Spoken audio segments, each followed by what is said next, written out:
Ah, well, let's do another fountain pen shootout.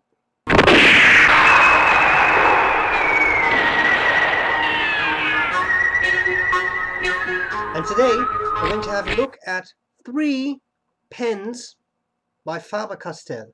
I was asked to do a shootout between the 3, and I actually think that makes a lot of sense.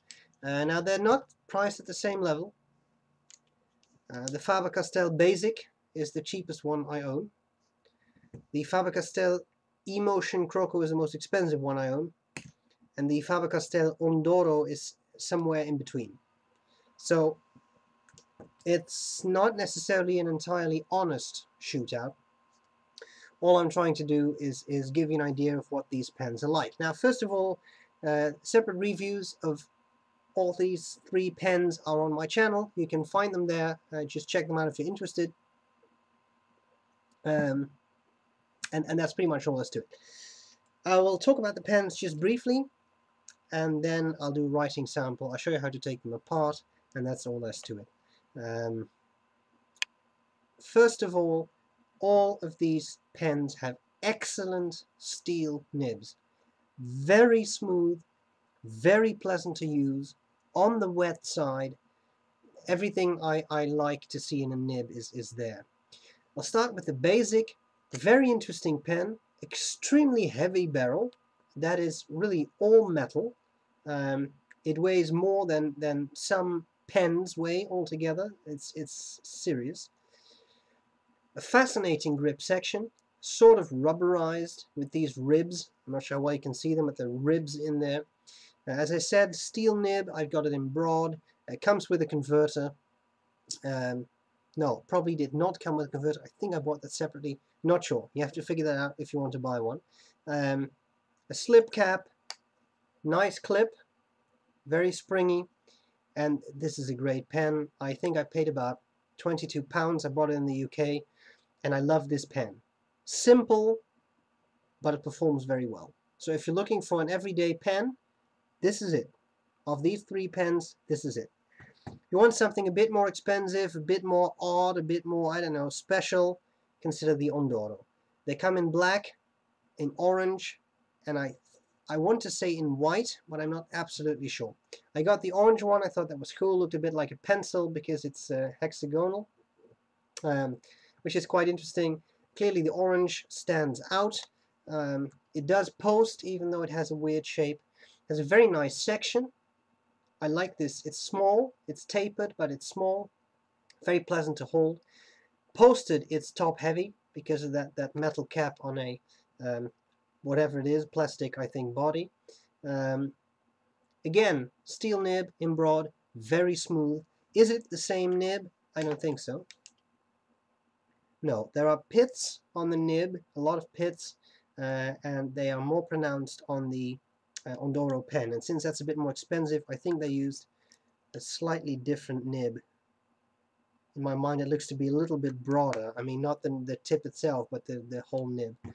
Can you convert this to an eyedropper? This being, whoops, basically just a plastic barrel. I guess you could, but there is a metal threads in there. So I'm not sure whether you would want to do that if you don't want any rust. And of course, this is metal too. So I've never tried it, but you know, if you're willing to take the risk, I guess you could try it with water first.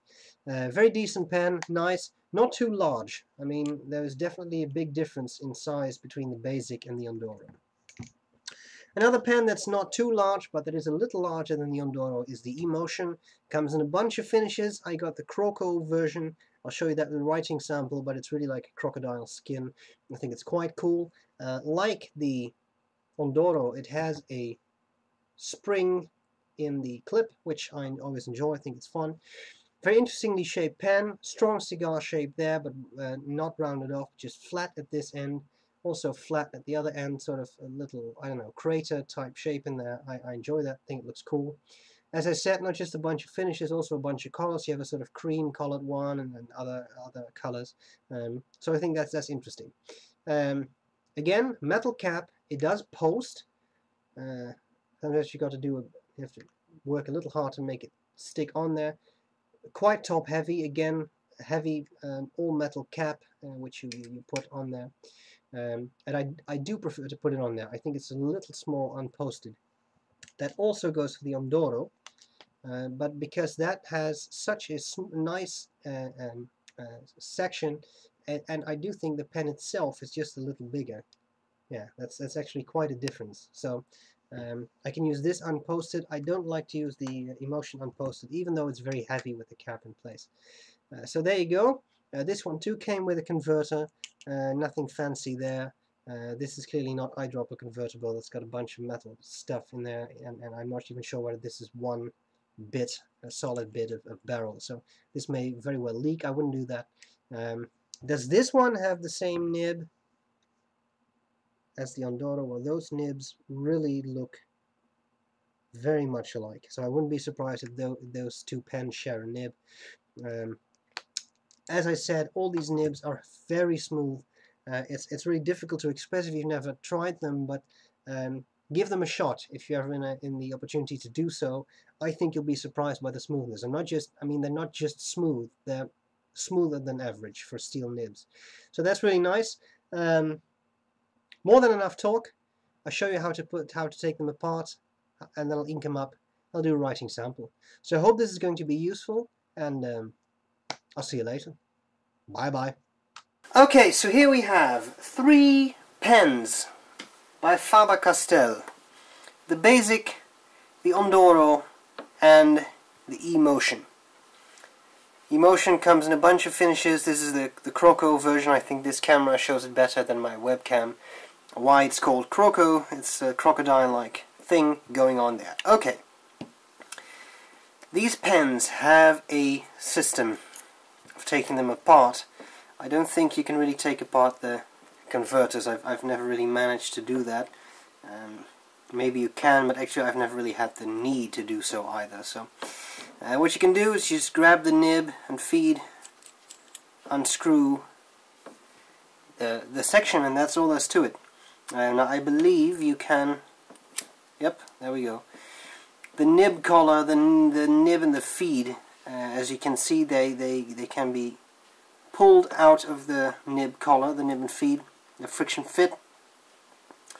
The interesting thing about using a nib collar system is that if it fits on all pens, and in all honesty I do not know whether it does. Now see, on this pen I cannot get the collar out, but I guess I should be able to just pull out the nib and pull that off and put that in here. With the Ondoro,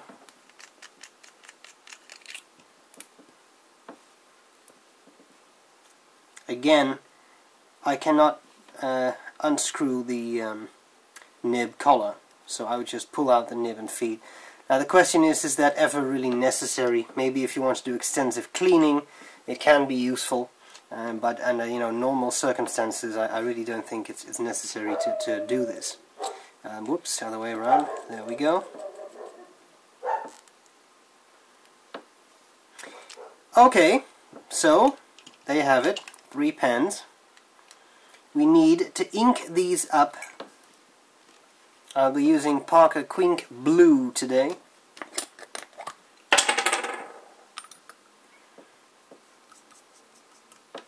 I was in the habit of using Waterman Florida Blue for these shootouts, but I'm running a little low on Florida, so Quink 'tis. As you can see, the pens really fill up easily. There's no elaborate process involved or anything, just a very simple bit of screwing the converter, basically. You may consider filling up the Basic with just the converter, so just stick the converter into the ink and draw up some ink. Reason being that it has these ridges on the feed. Not sure how well you can see these. No, you should be able to see these, and these fill up with ink, and then ink ends up on your fingers when they're full of ink. So, of course, when you do that, you're not really saturating the feed, so it will take a bit more time before they actually start to write. Okay, so Ondoro and Basic are slip caps, and the E-Motion has a screw-in cap. Okay, let's grab some paper. Okay, so let's start with the cheapest pen first. It can be posted, but I don't generally tend to do that. Here we have the basic. Nib is broad. You've seen the ink, Parker Quink. Ondoro. Broad. And finally, I'm not going to write down Croco, I'm just going to write down E-Motion. Nib is B. Okay, bit of writing with all three pens. Oh, I'm sorry, I was slightly off camera there, apologies.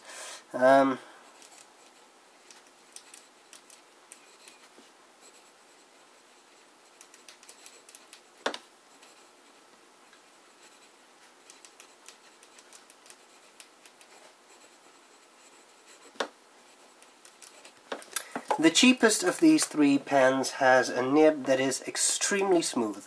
I'm always surprised. I haven't used that for a while, and I'm always surprised by the smoothness of a relatively cheap pen. I think I bought it in the UK. I think I paid about £21, £22, something like that, which does not make it the cheapest of fountain pens, but compared to the other two, it's definitely the cheapest, and it's not, you know, the most expensive pen you can buy.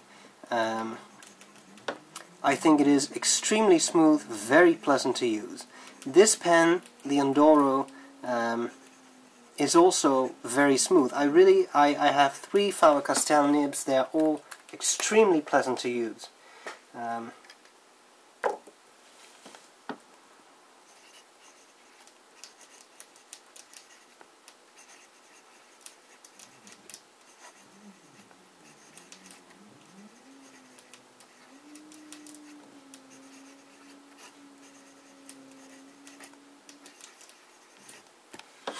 Okay, now as to springiness, that just isn't that much, so I'm not going to belabor that point. I mean, it's not going to be an extensive test of flexibility, because these are steel nibs and they really don't offer that much springiness, so it'd be pointless to go on for too long on that topic.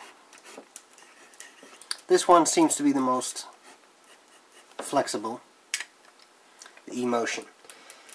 As to wetness, all three of these pens are quite wet. Really lay down a nice wet patch of ink, and that's really wet. Parker Quink is not exactly the most liquid of inks, it's a bit dry. At least I think so. But as you can see, with these pens, it doesn't really matter. They're wet anyway. And that's my experience with all of the inks I put in these pens. So there you have it. Which one is the smoothest? Well, difficult to say. This one is, I really have to check it as we speak. This one is very smooth. Although I like that one, I actually believe it has a little bit more feedback than the basic. Now, don't get me wrong there, this is extremely smooth. Smoother than some pens costing twice as much, so we're really talking worst of the best here. And this one is very, very smooth too. I would say this one's the smoothest, followed by that, followed by this one. So E-Motion, Basic, Ondoro, if you really want to know. This is highly subjective, it depends on me, the way I hold the pens, etc. So don't draw any rash conclusions from this, but I really think this is a superb nib. They're all great. This one, as far as I'm concerned, is the absolute best. So, there you have it. I hope this was useful, and I'll see you later. Bye-bye.